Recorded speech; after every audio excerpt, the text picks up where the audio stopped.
Taigi, bus paskutinis vakaro kokteilis, tai bus kavos kokteilis, stiprusis kokteilis ir aišku vėl primenam, kad vartoti reikia atsakingai, vartodami alkoholį jūs rizikuojate savo ir šeimos gerovę. Taigi, šį kartą kokteilis bus plakamas ir jam reikės degtinės, kakavos likerio, espreso kavos,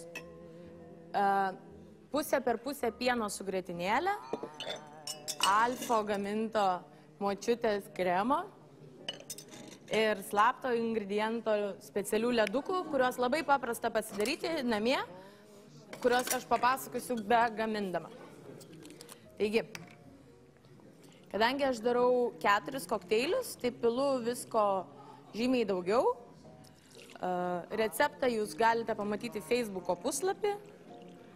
Tai būtų 30 ml degtinės, 30 ml kakavos likerio, 30 ml espreso kavos ir 30 ml Alfo recepto, kurio galite, jeigu neturite, negaminsite, tai žinoma galite negaminti ir nepilti. Galite tuomet įdėti cukraus sirupo, kuris irgi padės.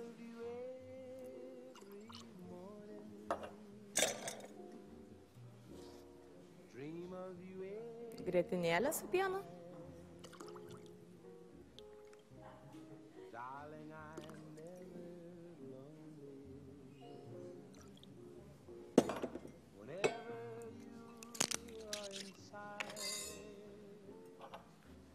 Ir kakavos likeris.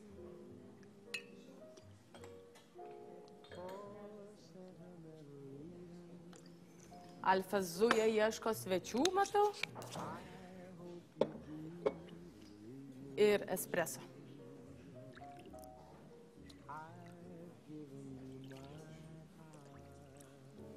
Ingredientų nemažai, bet šiaip tai nėra labai sudėtinga pasigaminti namų sąlygom. Padarysiu taip.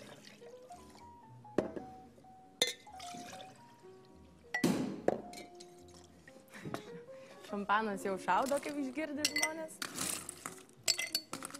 Taigi, ledo, įdedam ledo. Kokteilis yra plakamas plakikliu, barmeno plakikliu, vadinamu šeikeriu.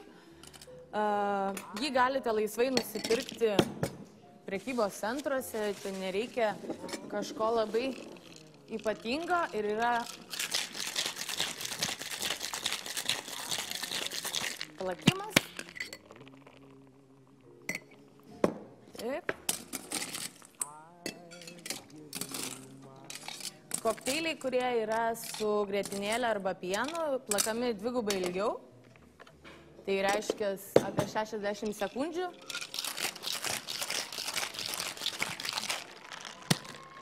Kadangi pradedantiesiems tai užtruktų 60 sekundžių, pas mane yra stiprus plakimas, tai yra greičiau.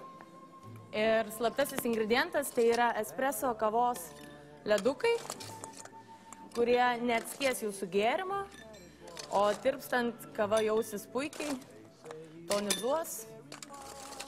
O pasigaminti juos tiesiog jums reikia ledo formelių, į kurias įpilate karštą espreso kavą. Galite į espreso kavą netgi įpilti dar šiek tiek cukraus ir keletą valandų sušąla ir turite nuostabius ledukus, kurie papuoš ir suteiks skonį jūsų kokteiliui. Alfai, tu pareini pas mane? Aš pareinu, žinok, jūs te pas tave jau apsivilkę švarką, nes po apačią aptaškyti visi marškiniai po šios dienos patiekalų. Ir matau puikus lavaza kavos kokteilis.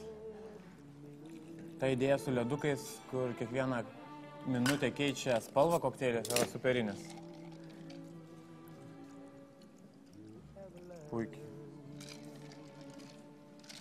Ir ne tik keičia spalvą, bet keičia ir skonį, iš tikrųjų, tirpdama kava skani, jinai neleidžia pratirpti, o kaip tik atšaldo ir būna skanu. Ok, tai ačiū Juste tau labai, susitiksime kitose laidose, kur mokysi visus žiūrovus gardžių ne patiekalų, o kokteilių.